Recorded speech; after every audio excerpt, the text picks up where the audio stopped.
Welcome back to the GBGuns Armory, the series in which we're going over guns already reviewed in full on the main channel and possibly also on GBGunsDepot.com. Those are facts and performance. This is thoughts and feels. This is also your chance to pipe in with your experiences and feelings now that the stuff has been out for a while. It's not breaking news videos. It's guns that have been around for a while that I remind myself and would like us all to remind ourselves about. Today is the PDP Compact 4-inch. Yeah, it's been out for a while. The updates here, of course, we had a change to the grip texture, we had change to the slide cuts, optics ready, and no paddle release version, whereas the PPQs had both paddle release paddle release or button magazine release, depending on which model you got. Mounted on top here is a Holosun 507 CX2. Yippee. When these came out, I was excited about the improvements and the enhancements. It seemed like a real update. They're good guns. You still have the step chamber in them, which of course yields a little bit higher velocity, but also much better accuracy, and does result in a little bit more recoil impulse. That's where the snappy Walther saying comes from. Walther's been doing that since the P99 in all of the guns that I know of. Ground Power does it as well. It's just a more precise way of making a barrel. But when these came out, of course, they were all over the place. There was a big blitz for them, and you don't hear so much about them anymore. We recently had some of the match models on the main channel that were pretty nice. You're still getting, talk about a controllable trigger. Light take up to a defined wall, break. Short reset that kicks you a little farther forward of the wall. But it's a good trigger, maybe on the light side for carry, depending on who you are.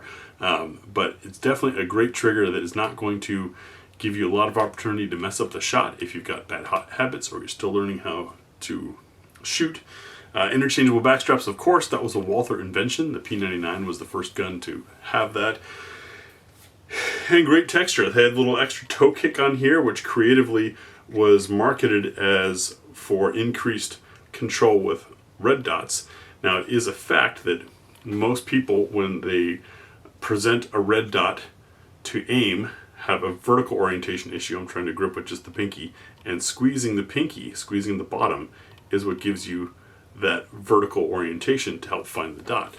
So that was well marketed and applauded that, and it brought attention to it. The irony is that toe kick has been on guns since the P99, since before red dots became trendy. I liked it previously because it keeps my hand out of the way, so I don't get magazine pinch like you do on a Glock.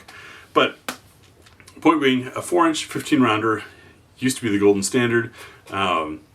It is a great size that is controllable on the range, can serve as a carry gun, can serve as a house gun.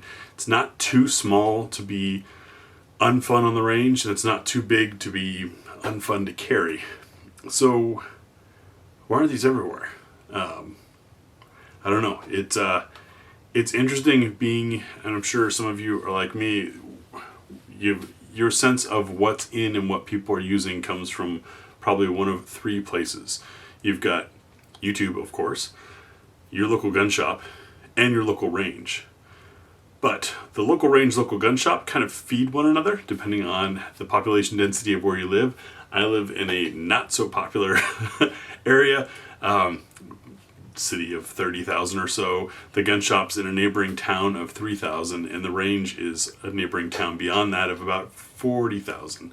So there's, I think, a couple gun shops there. There's one legit one near us, and that's the one where I go for all my transfers. TJ Gun Sales, Lafayette, Oregon. Spectacular people. Highly recommend. Anyways, so we have the echo chamber on YouTube with Influencers Gotta Influence. And then we've got somewhat of an echo chamber depending on where you live between the range and the gun shop. The gun shop wants to serve the people who are at the range. The people at the range are using stuff they got at the gun shop. And so I'm curious, and this is where I'm trying to use the internet to gather from you guys what your thoughts are. Walther PDPs, are you seeing them out there as much as you thought? I've done a post a couple times on GBGuns.com, however, they were never that popular. But A Girl and a Gun, I believe that's the organization. One of the female shooting organizations out there does a wonderful report every year, and they talk about, at their annual event, how many of what type of gun showed up. And it's an interesting indicator of what women are shooting, or at least what they brought to the range, whether or not it's theirs or borrowed. We don't know. It depends on the state, all that kind of stuff. But I do recall seeing the PDP on there one year. I don't remember if it was on this last year. So, point being, is the PDP all that? If so, why? And if not, why? That's my question for you. Thanks for watching, and we'll see you tomorrow.